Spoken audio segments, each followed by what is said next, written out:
ज्योतिष शास्त्र के अनुसार आपको अगर संतान प्राप्ति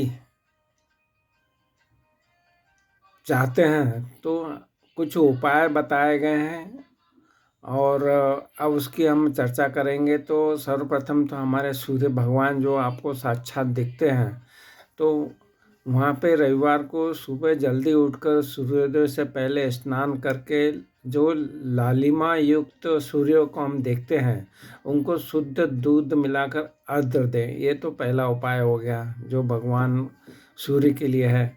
फिर आप संतान गोपाल का पाठ करें, इसका विस्तृत में हम आगे बताएंगे। फिर स्कंद माता का पूजन करें और पितृदेवों का श्राद्ध करें और घर का वास्तु दोष है उसका भी पूजन करवा लें।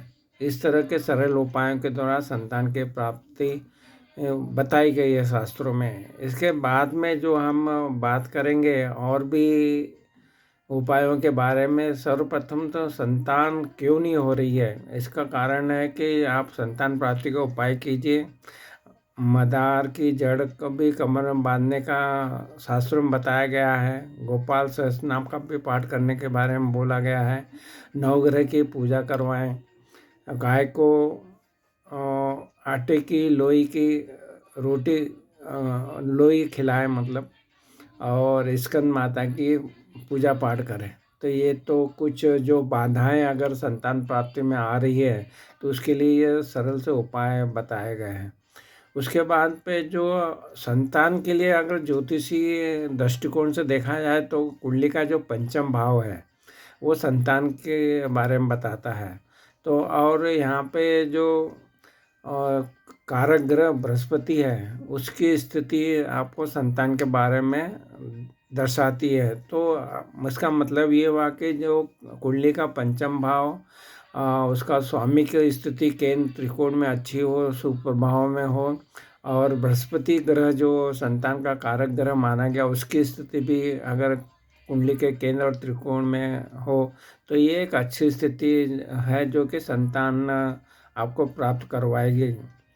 इसके बाद में आपको जो टोटके बताए हैं उसमें एक ये भी बताया गया है कि जो गुरु ग्रह है, तो गुरु का जो मंत्र होता है उसका पाठ करना चाहिए। कोई भी अगर गुरु ग्रह का दोष बन रहा है तो संतान प्राप्ति में अगर गुरु कमज़ोर पड़ रहा है तो आपको नियमित रूप से उसका बीज मंत्र आप गूगल से सर्च कर लीजिए, उसका जाप करना चाहिए। और साथ में ये गुरुवार को करेंगे तो बहुत अच्छा है। और भगवान विष्णु के लिए आपको उनका मंत्र है ओम विष्णुने नमः का जाप करने से भी संतान सुख की जो है वो प्राप्ति होती है। जो पूजा अर्चना में पहले भी बताया और आप भी बता रहे हैं कि संतान सुख जो है वो सौभाग्यवती रहने के लिए भी महिलाओं का माँ मंगला गौरी की पूजा अर्चना की जाती है। तो श्रावण मास में ये आप कर सकते हैं।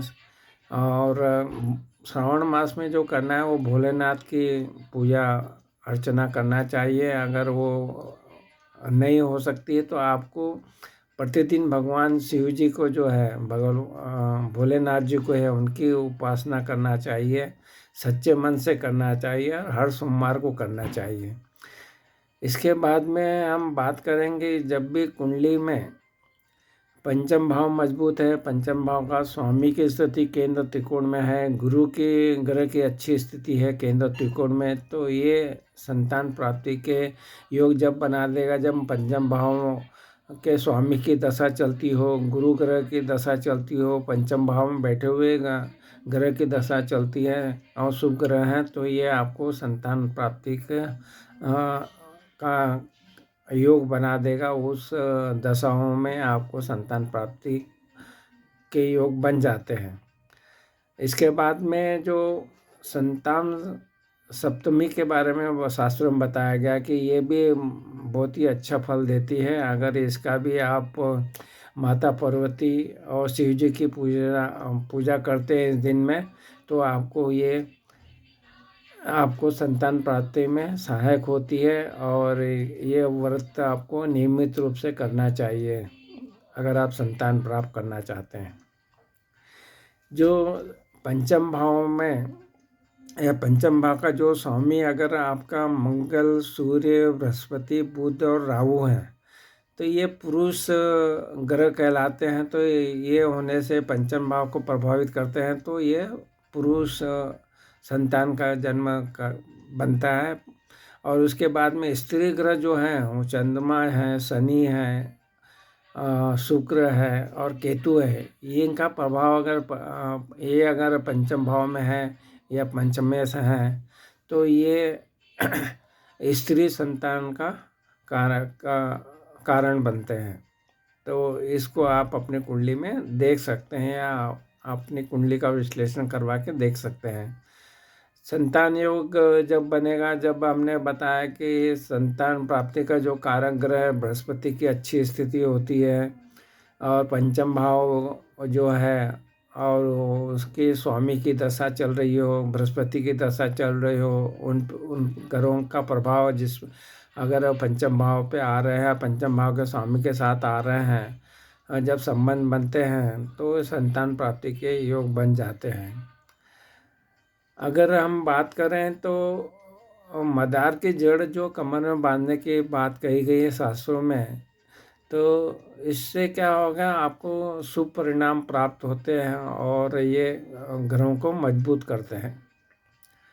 गुरुवार के बारे में हमेशा ही बोला गया है कि संतान प्राप्ति के लिए गुरुवार को जो व्रत करते हैं वो एक अच्छा उपाय बोला गया है। तो गुरुवार को भगवान विष्णु का व्रत रखना चाहिए। सूर्योदय के पूर्व स्नान कर श्री हरि की विशेष पूजा कर सत्यनारायण व्रत कथा जो है उस सुनना चाहिए। ऐसा करने से भी आपको संतान प्राप्ति के शुभ फल प्राप्त हो सकते हैं। शिवलिंग पे जल चढ़ाने की बात कही गई है, तो जब भी आप संतान प्राप्ति चाहते हैं तो शिवलिंग पर शहद भी अर्पित कर सकते हैं, जिससे कि आपको संतान प्राप्ति के योग बना सकते हैं। इसके साथ में ये भी कहा गया है शास्त्रों में कि संतान प्राप्ति के लिए शिवलिंग पर गेहूं एवं जो धतूरा होता है चढ़ाने से संतान सुख की प्राप्ति हो सकती है। तो न होने के कारण में भी बताया गया कि अगर आपकी कुंडली में जब आप विश्लेषण करते हैं तो वहाँ पे आप पितृदोष बन रहा है, सर्प दोष बन रहा है, तो ये इसका संतान न होने के कारण बन जाते हैं। तो या जो संतान प्राप्ति के जो ग्रह हैं और बृहस्पति है, इन पे पापी ग्रहों का प्रभाव आपकी कुंडली में आ रहा है, तो वो भी संतान न होने का कारण बन सकते हैं। राहु केतु जैसे हैं, इनका संबंध अगर पंचम भाव जो संतान का भाव है वहाँ बन रहा है, तो ये जो परेशानियाँ उत्पन्न कर सकते हैं, तो संतान न होने के कारण बन सकते हैं। तो इनके विधिवत जो भी ग्रह हैं उनके जो आपको परेशान कर रहे हैं, तो उनको आप पूजा अर्चना करके उनको शांत करने की कोशिश करना चाहिए। जो संतान प्राप्ति के बारे में जो पुत्र संतान के बारे में अगर आपके कुंडली में सूर्य, गुरु और मंगल शक्तिशाली हैं, तो ये जो पुरुष ग्रह हैं अगर ये शक्तिशाली तो पुत्र संतान के अच्छे योग बन जाते हैं। और केतु ग्रह जो है मोक्ष कारक है, तो ये भी एक पुत्र संतान देने का योग बनाता है, क्योंकि पुत्र को मोक्ष का कारक माना गया है, इसलिए केतु ग्रह का बारे में ऐसा शास्त्र में बताया गया है। अगर हस्तरेखा की बात करें तो संतान जो रेखा होती है वो विवाह रेखा के ठीक ऊपर होती है। हाथ में जो विवाह रेखा होती है वो छोटी उंगली के ठीक नीचे के भाग में स्थित होती है। इसी पर्वत पर अगर मौजूद खड़ी रेखाएं जो रहती है वो संतान रेखाएं कहलाती हैं। तो आप इसको भी देख सकते हैं। इसके बाद में हम बात करेंगे कि संतान प्राप्ति के लिए जो बहुत ही महत्वपूर्ण ग्रह हैं। जो भगवान है वो गणेश भगवान है।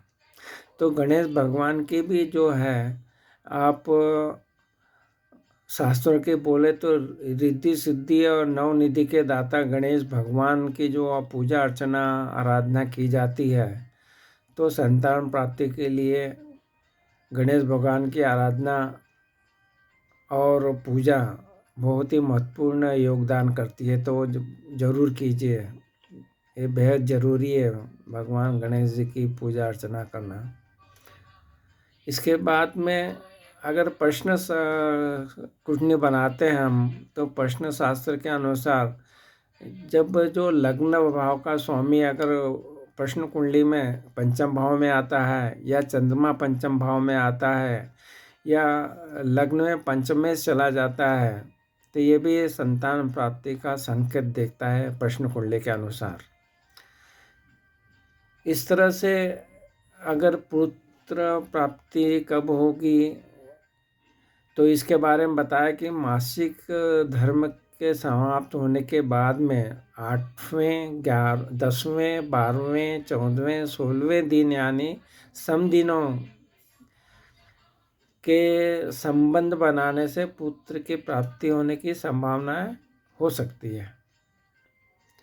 तो इसके बाद में और भी शास्त्रों में बताया है कि संतान प्राप्ति के लिए भगवान लड्डू गोपाल की पूजा अर्चना करना चाहिए। और पूजा के दौरान जो एक निरंतर जो मंत्र के जाप के बारे में बताया गया, अगर गूगल पर आप सर्च करेंगे तो वह है देवकी सूत गोविंदम वासुदेव आदि, ऐसा आप डाल के देखेंगे तो पूरा मंत्र आ जाएगा। उस मंत्र का आपको जाप करना चाहिए, हवन भी करवाना चाहिए। ये भी बहुत ही सिद्ध मंत्र है शास्त्रों के अनुसार।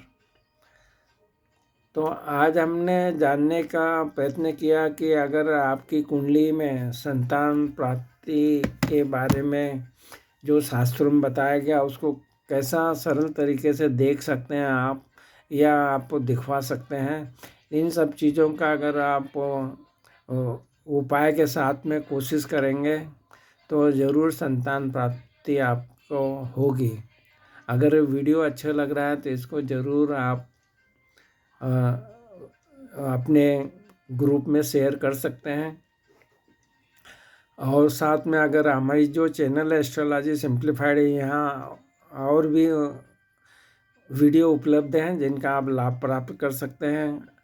तो आपको अगर हमारी चैनल एस्ट्रोलॉजी सिंप्लीफाइड आपने सब्सक्राइब नहीं की तो ज़रूर सब्सक्राइब कीजिए, जिससे कि आपको हमारे ऐसे वीडियो आपको प्राप्त होंगे जो आपको सहायता करेंगे, आपको लाभ पहुंचाएंगे। आपने हमारे चैनल को सब्सक्राइब किया, वीडियो को लाइक किया, शेयर किया, इसके लिए आपका बहुत बहुत धन्यवाद।